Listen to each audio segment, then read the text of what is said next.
was just a freshman in high school at the time. I was on the wrestling team going to districts. This was going to be an overnight tournament. It's really fun going with the whole team out of town for 2 days. Probably some of the best times I had growing up, but not so much this time. This was my first time doing an overnight, and our coach booked the team at a rundown motel. The type of motel you drive by and wonder why anyone would stay there. I think the reason we did was because Coach was a cheapskate and a bit of a thief. I'm pretty sure the school gave him a certain amount of money for the rooms, no matter what. So he would book the cheapest possible place to stay and pocket the cash that's left over. At the time, I had no idea. I was just 15. Once we settled in, we all went to bed early. We had to be ready to leave by 7 the next morning. At 11:30 that night, myself and my roommate Tyler, who was a senior, were awakened by a couple shouting at each other outside of our room next door. The two were arguing over something. I don't know what exactly, but it was making it difficult to get any sleep. We both laid in bed for 20 minutes or so, hoping it would eventually stop, but the yelling seemed to only get louder. The rest of our teammates' rooms were down a ways from us, so it seemed we were the only ones that were being bothered. Tyler seemed to had enough and went to ask them if they could keep it down. I don't remember exactly what he said, but he was very polite and respectful. The noise seemed to settle down after that, but for only 5 minutes, and the couple continued fighting, being just as loud as they were before. Another 10 minutes goes by, and Tyler decides to call the front desk to complain.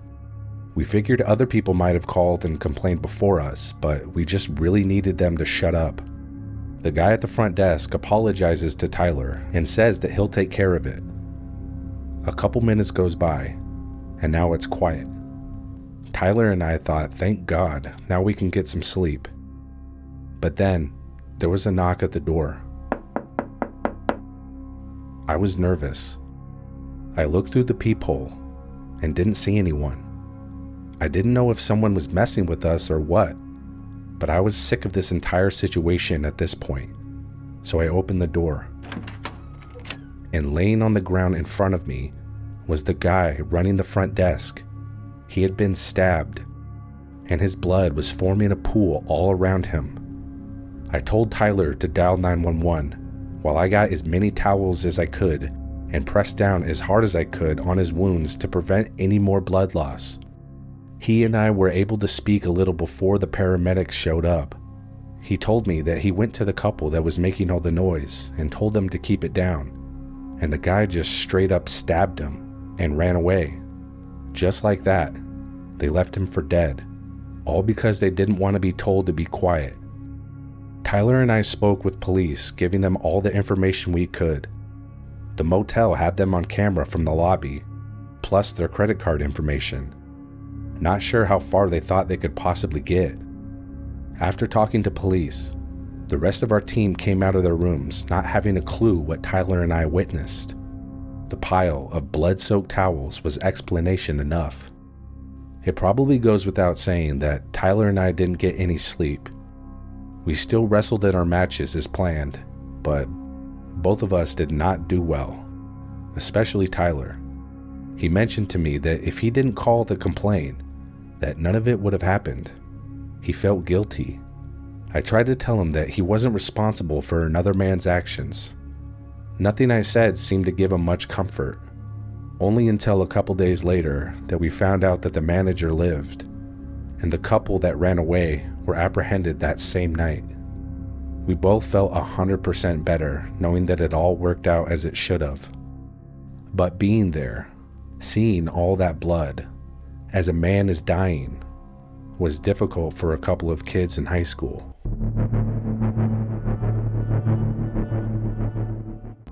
My name is Harvey, and when I was 18, my friend Brian and I went out of town for a few days.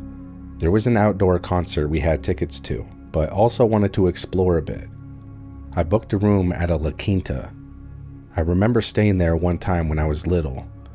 I don't recall what for exactly, but it was familiar to me, and I think that's why I chose to stay there. It was your standard hotel. Pretty old though, probably why it was such a reasonable price. After Brian and I checked in and put our bags in the room, we went back out for some lunch. It was a hot summer day, and only going to get hotter when the concert started. After eating, we went back to the room to shower and get ready. When I slid my room key in, the light turned green and I tried to turn the handle, but it wasn't really turning. I mean, it was turning at first, but then it felt like something was stopping it. I thought it was jammed a little bit and just needed a little extra force. So I pushed down hard and leaned in with my shoulder, and the door cracked open, 5 inches or so. But what happened next freaked us out. The door was quickly slammed closed from the other side. I could hear the deadbolt on the door sliding locked. Brian and I were panicky and confused. Was somebody really in our room? We double-checked to make sure we had the right number. Of course we did. Our key worked. Now, since the deadbolt was locked, we definitely couldn't get in. We ran down the hall to the front desk and alerted them that someone had locked themselves in our room. The manager takes a couple minutes to find the right keys to unlock the door. We all three run back to the room. The manager unlocks the deadbolt and tries opening the door, but now the door latch is preventing us from getting in. With us only being able to open the door a couple inches, we could hear our belongings being thrown around. When the manager heard it, he seemed to take this more seriously. I think he thought we were just a couple of kids messing around. What happened next shocked me. The manager goes into the maintenance closet nearby to get a piece of string, a typical 18-inch long string. I wondered what he planned on doing. I don't know exactly what he did, but while holding the door open as wide as he could, he tied a string around the latch in a particular way, and in 30 seconds, he pulls down the string and releases the latch lock, which completely unlocks the door.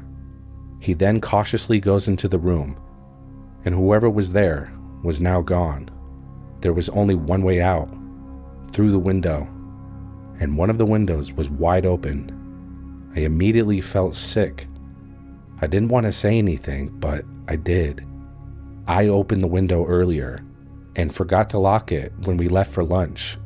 This was all my fault. The manager didn't blame me, but Brian did. Both our bags were torn through. The only thing that was missing was Brian's tablet. Besides that, there was nothing but shorts and tank tops in our backpacks. Good thing we both had our wallets and phones on us.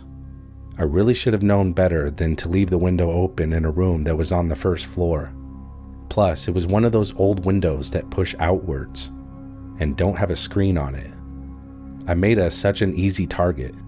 The window led to the back of the hotel, and for some reason, the manager said they didn't have any cameras there. They were nice enough to move us to the second floor, which we accepted. The hotel filed a report, but no one was ever arrested. Looking back, I think it was a fortunate outcome. If we made it into our room while we were being robbed, there's no telling how bad it could have ended. Plus, I atoned for my mistake and bought Brian a new tablet.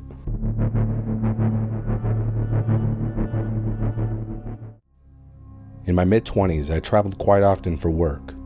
One time in particular, I was assigned to go back to my hometown for 2 days. Even though I didn't have any family that lived there anymore, I was excited to see what changed and the possibility of running into old friends from high school. I even posted on Facebook that I would be coming into town soon. Definitely something I would never do again. I was a little naive back then. Not too long after making the post, I got a message from Brad on Facebook. Talk about a blast from the past. I think I've only seen him one time since high school. Our group of friends didn't overlap, so we didn't speak much to each other growing up. But I always thought he was attractive. Most of the girls did. Brad wanted to confirm with me that I was really going to be in town, hinting that he wanted to meet up. I started to get butterflies as we talked about what was new in our lives, all while his messages becoming more and more flirty. We eventually set up a time and place to meet. It was a local bar and grill across the street from the hotel that I was staying. I became increasingly nervous as I entered the establishment. Once I saw him, he greeted me with a big hug. That seemed to lower my tension a bit. But very soon after we sat down, I could tell that he's already had a few drinks. Having a drink or two while waiting for me to arrive is one thing, but his red face and bloodshot eyes and slurred speech told me that he might have had a problem. I tried to ignore it and carried on with our date, if that's what you want to call it. Halfway through, I excused myself to the restroom where I planned on texting one of my girlfriends to give her an update on everything, as I promised. After putting into words how bad the date was going, I wanted it to be over with. I tried to come up with an excuse to tell Brad that I needed to be on my way. I told him that I had an early presentation the next morning and needed lots of time to prepare. Brad's demeanor suddenly changed. His fun-loving energy turned into irritation, almost like he was putting on a show before, and now he's showing his true colors. He said something to the effect that he was hoping that I would invite him into my hotel room. I felt revolted when I heard that, but did the best I could to appear that I really did enjoy our date, but just really had lots of work to do. I gave him a hug goodbye and walked straight to my room. What a disappointment, I thought. People really do change. It wasn't even 9 o'clock yet, but the thought of getting some extra rest seemed nice, so I went to bed. Sometime a little after midnight, I heard a door close. It woke me up, but I was in such a deep sleep, I didn't know where it came from. It couldn't have been my room, I thought, so where'd it come from? I kept still, listening for anything else. It was pitch black. The only visibility I had was from the bright numbers illuminating from the alarm clock on the nightstand. Now I hear something, and the sound is getting closer. It sounds like the swishing of a windbreaker. The hallway to the front door is around the corner from my bed. I stare intently as it sounds like there's someone in my room, and will soon be visible. The swishing noise comes to a stop. I can see the silhouette of a man's face peeking around the corner. I jumped out of bed screaming as loud as I could, hoping someone could hear me. The man puts his finger over his mouth as if telling me to be quiet. I couldn't just yell. I had to do something. Almost without thinking, I charged at the man and pushed him to the ground, giving me enough time to get out. I sprinted to the lobby, telling the man at the front desk to call police. Moments later, a man wearing a windbreaker comes staggering to the lobby, coming from the direction of my room. It was Brad. Brad broke into my room. He comes towards me, trying to make an excuse why he was in my room. I honestly couldn't understand what he was saying. He was so inebriated. A security guard held him until police arrived. Brad was arrested. The police asked him a few questions, but all his responses were incoherent. It wasn't until 2 days later I found out how Brad got into my room. I had the hotel key card in my briefcase. I left the briefcase at the table on our date while I went to the restroom, not knowing Brad would go through it. And when he did, he found the 2 keys I was given resting in the card sleeve with my room number written on it. When I went to my room after the date, I thought it was odd there was only 1 key, but thought maybe it had fallen out and was somewhere in the bottom of my bag. Brad's explanation behind all of this is that it was all just a big misunderstanding, but it was clear that he knew what he was doing. It was methodical. He avoided jail time by accepting alcohol treatment. I don't know what would happen if I didn't wake up that night. The even scarier part, I don't think Brad knows either.